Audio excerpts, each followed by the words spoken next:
မင်္ဂလာပါခင်ဗျာတောက်ချိုင်းကလေးချမ်းမာရေးပညာပေး channel ကနေကြိုဆိုပါရစေကျွန်တော်ကတော့ကလေးထုခုဆရာဝန်တောက်ချိုင်းမင်းဖြစ်ပါတယ်ကျွန်တော်တို့ကလေးလေးတွေမှာကလေးကငယ်ငယ်လေးပဲရှိသေးတယ်ညောင်းနဲ့ကြိုက်တယ်နဲ့လူကြီးတွေကိုတစ်ခါတလေအတင်းနှိပ်ခိုင်းတတ်ပါတယ်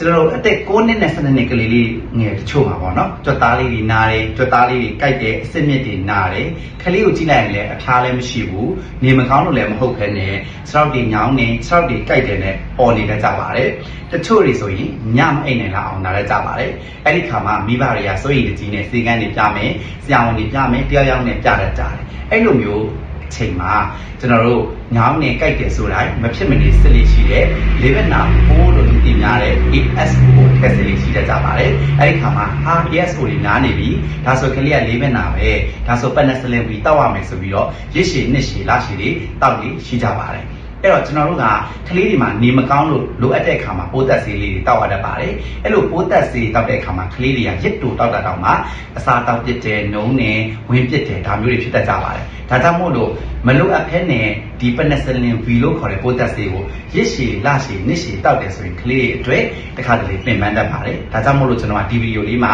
ASO များတိုင်းလေးဘက်နာလား ASO နဲ့လေးဘက်နာဘယ်လိုဆက်ဆက်လဲဆိုတာကိုကျွန်တော်ရှင်းပြသွားမှာဖြစ်ပါတယ်ခင်ဗျာဒါဆိုရင် ASO ဆိုတာဘာပါလဲ ASO ဆိုတာကျွန်တော်တို့က Streptococcus လို့ခေါ်တဲ့ bacteria ပိုးလေးတစ်ကောင်ကထုတ်တဲ့ Streptolysin O ဆိုတဲ့အစိတ်ကိုခြေဖြစ်ဖို့အတွက်ကျွန်တော်ရဲ့ခန္ဓာကိုယ်ကထုတ်တဲ့ပရိပစ္စည်းတစ်ခုဖြစ်ပါတယ်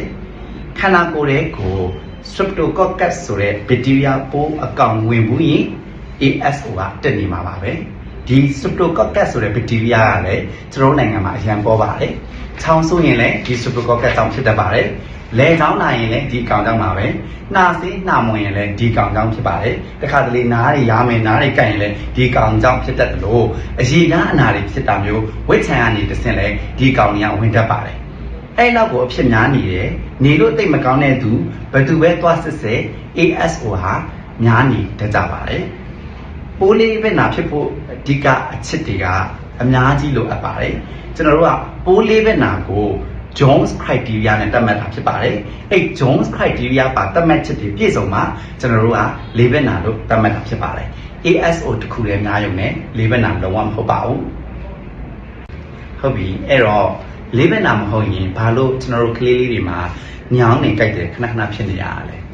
ဇာနိုင်တို့အများစုကတော့ growing pain လို့ခေါ်တဲ့ကြီးထွားတဲ့အချိန်ကြီးထွားဖွံ့ဖြိုးတဲ့အချိန်မှာနာတဲ့အနာတွေဖြစ်ပါတယ်။ကလေးလေးကညောင်းနေနာတယ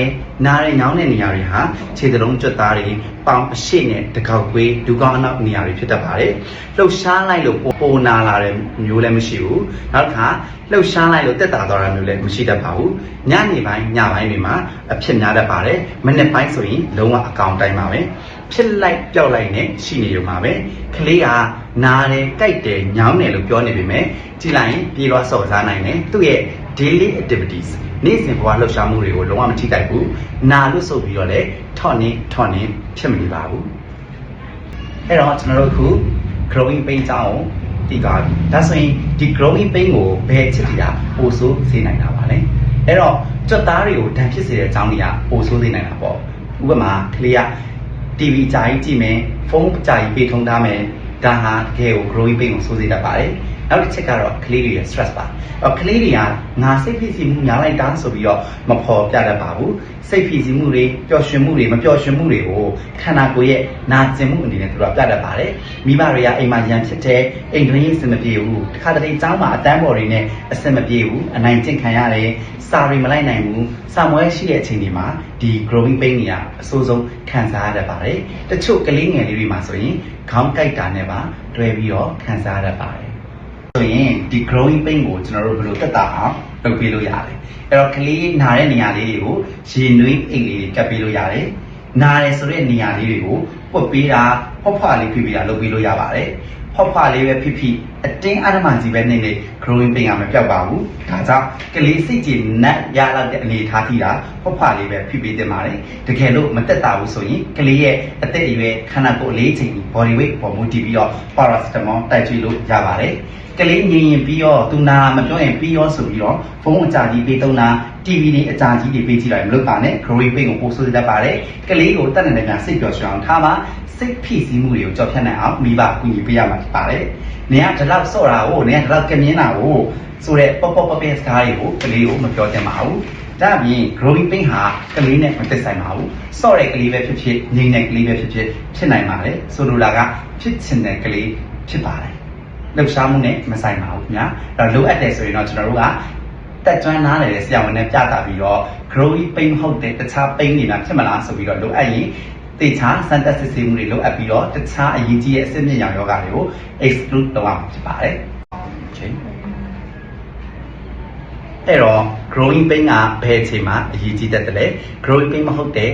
တခြားဒညာဆိုင်နာတွေကဘာတွေလဲကိုစစ်ပြောသွားမှာဖြစ်ပါတယ်အဲ့တော့ကလေးကနာတယ်ပြောတဲ့နေရာတွေမှာဖိရင်မခံနိုင်အောင်နာမယ်နာလို့ဆိုပြီးတော့လမ်းလည်းမလျှောက်နိုင်ဘူးမပြေးနိုင်ဘူးဒါအပြင်ထွန်းနေဖြစ်နေမယ်နာတယ်ဆိုတဲ့နေရာကြီးဟာရောင်ကိုင်းနေမယ်ကလေးနာတာဟာညနေပိုင်းနေညပိုင်းနေပဲမကဘဲနဲ့မနေ့မိုးလင်းလဲနာနေ့လယ်လဲနာတနေ့ကုန်နာနေတယ်လှုပ်ကုန်မလုပ်နိုင်ဘူးဒါမျိုးဆိုရင်တော့ဆရာဝန်ကိုချစ်ချင်းပြပြီးတော့ကုသမှုတည်တည်ချာချာခံယူဖို့လိုအပ်ပါတယ်အခုကျွန်တော်ရဲ့ဗီဒီယိုလေးကိုကြည့်ပြီးသွားတဲ့အချိန်မှာ growing pain ဆိုတာဘာလဲ growing pain ကိုတက်တာအောင်ဘယ်လိုလုပ်လို့ရမလဲ